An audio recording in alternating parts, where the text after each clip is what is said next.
Hey everyone, welcome back to our channel. Today we're diving into 6 challenging words from an incredibly insightful episode of the On Purpose podcast featuring the brilliant Lili Reinhart. So grab your pen and paper and get ready to improve your English vocabulary. Are you ready? Let's go! So I feel that I have been in fight or flight mode for most of my life. And what that has done to my brain and my body, my mental well-being is, if I continue at this rate, catastrophic. So I feel that I have been in fight or flight mode for most of my life. The phrase fight or flight mode describes a natural reaction our body has when we face danger or a stressful situation. It means we are ready to either fight the threat or run away from it. This response is automatic and helps us survive in dangerous situations.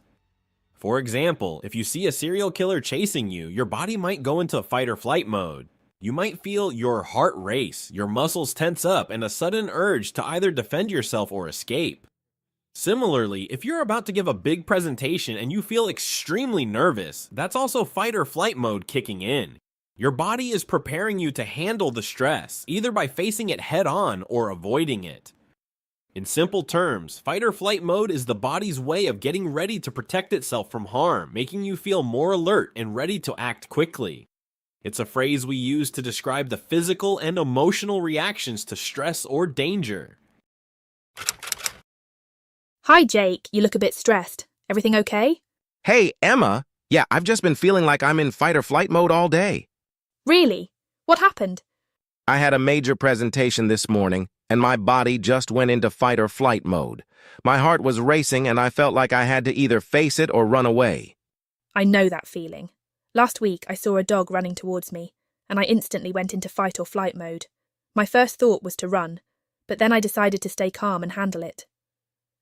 It's amazing how our bodies react to stress like that. Even minor things can trigger fight or flight mode. Definitely. It's useful in real danger, but it can be exhausting when it happens too often. How do you usually deal with being in fight or flight mode? I try to take deep breaths and remind myself that I'm not actually in danger. It helps calm my fight or flight response. What about you? I do something similar. Plus, I find that taking a short walk helps me get out of fight or flight mode and feel more relaxed.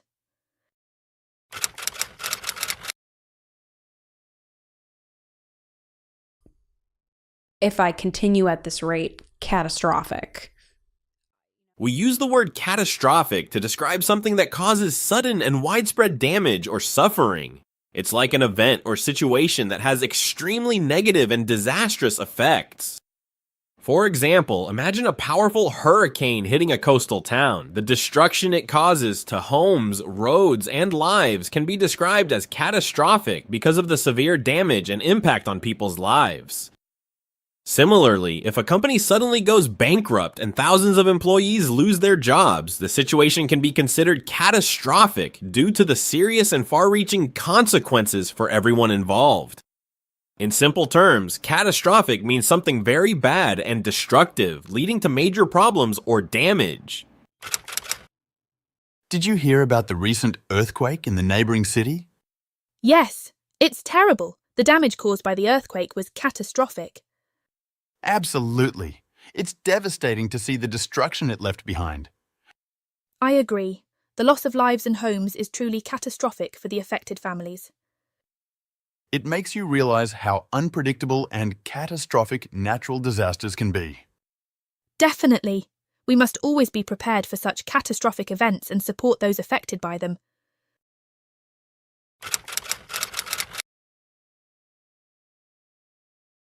I think I just felt like, oh, look how pathetic I am. I can't even, like, my anxiety is really that bad. I can't even hold down a job when I know my sister at the time was like a hardworking waitress.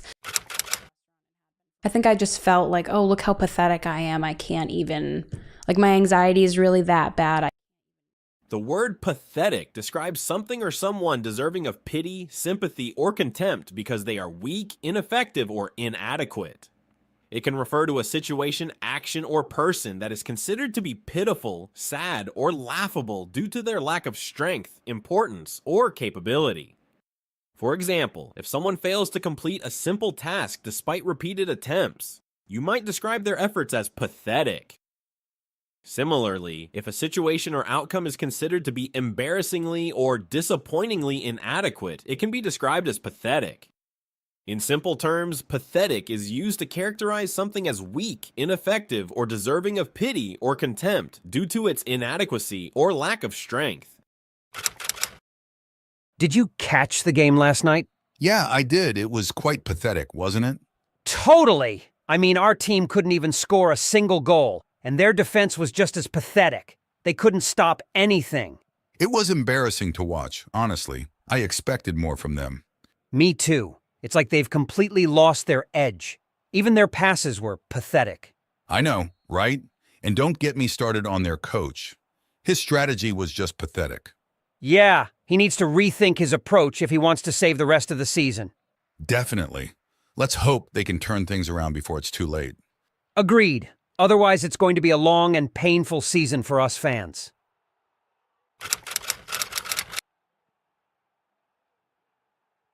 I think I just felt like, oh, look how pathetic I am. I can't even, like, my anxiety is really that bad. Anxiety is a feeling of worry, nervousness, or unease about something with an uncertain outcome. It can range from mild to severe and can affect how a person thinks and feels. When someone experiences anxiety, they might feel tense, have a rapid heartbeat, or feel short of breath. Anxiety is a normal response to stress or danger, but if it becomes excessive or persistent, it can interfere with daily life and might require treatment. For example, someone might feel anxiety before a big exam or job interview, which is natural. However, if these feelings occur frequently and without a clear cause, it could be a sign of an anxiety disorder. In simple terms, anxiety is a feeling of fear or worry about things that might happen, often making you feel tense and restless. Hey Tom, you look tense today. What's up? Hi, Emma. I've been dealing with a lot of anxiety. The project deadline is coming up, and I'm worried I won't finish on time. Deadlines can cause a lot of anxiety. Have you tried breaking the project into smaller tasks? I have, but the anxiety still hits me when I think about the presentation. Speaking in front of everyone makes me so anxious. Public speaking can trigger anxiety. Maybe practice in front of a small group first. Good idea. I need to manage my anxiety better. Even little things have been making me anxious lately. Try relaxation techniques like deep breathing or meditation. They can help reduce anxiety. I'll try that. Thanks, Emma.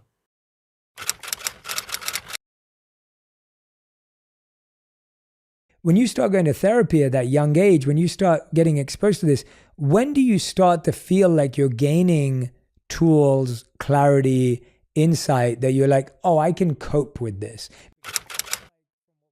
When you start going to therapy at that young age, when you start getting exposed to this, We use the word therapy to describe a treatment or process that helps people improve their physical, mental, or emotional well-being. It's often used when someone is dealing with problems or difficulties and needs professional support to feel better. For example, if someone feels very stressed or anxious, they might go to therapy to talk with a psychologist or counselor. This professional can help them understand their feelings and teach them ways to cope. Similarly, imagine a person who had an accident and now needs help to regain their strength and mobility. They might go to physical therapy, where a therapist guides them through exercises and treatments designed to heal their injury and improve their movement. This process helps them recover and return to their normal activities. In simple terms, therapy means getting help to feel better, whether it's for your body or mind. It often involves talking to a professional or doing certain activities to improve your health and well-being. Hi, Sarah. How have you been? Hi, Mark. I've been good. I heard you started therapy. Yes, I did. I'm doing physical therapy for my injury and also seeing a therapist for stress management. That's great to hear. My husband and I went to a therapist for couples therapy last year. Really? What was it like?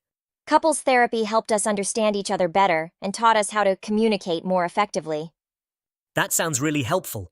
How long did you go to therapy? We went for about 6 months. It was challenging at times, but it improved our relationship a lot. I'm glad to hear that. Keep it up, Jane.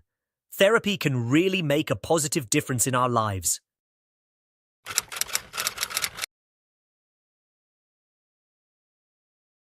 When you start going to therapy at that young age, when you start getting exposed to this, We use the word exposed to describe a situation where something is revealed or made visible, often unexpectedly or involuntarily, leading to a sense of vulnerability or discomfort. For example, if someone's flaws or mistakes are brought to light in front of others, they may feel exposed as their weaknesses are now visible for all to see. Similarly, imagine being caught in a sudden rainfall without an umbrella. At that moment, you are exposed to the raindrops with nowhere to hide. Overall, exposed conveys a feeling of being laid bare or vulnerable, often in a way that is unexpected or uncomfortable. It's a word we use to describe the sensation of having one's true self or circumstances revealed to others. Hi, Rebecca. Did you hear about the big news at work? Yes, I did. Our boss got exposed for doing something wrong. I couldn't believe it when I heard it. It's like a big secret was suddenly shown to everyone. Yeah, it's a bit scary. You never know what's really going on until things get exposed. Exactly. I hope this makes everyone more honest and open at work. Me too. It's important to trust the people we work with, but sometimes secrets can get exposed, showing us a different side of them.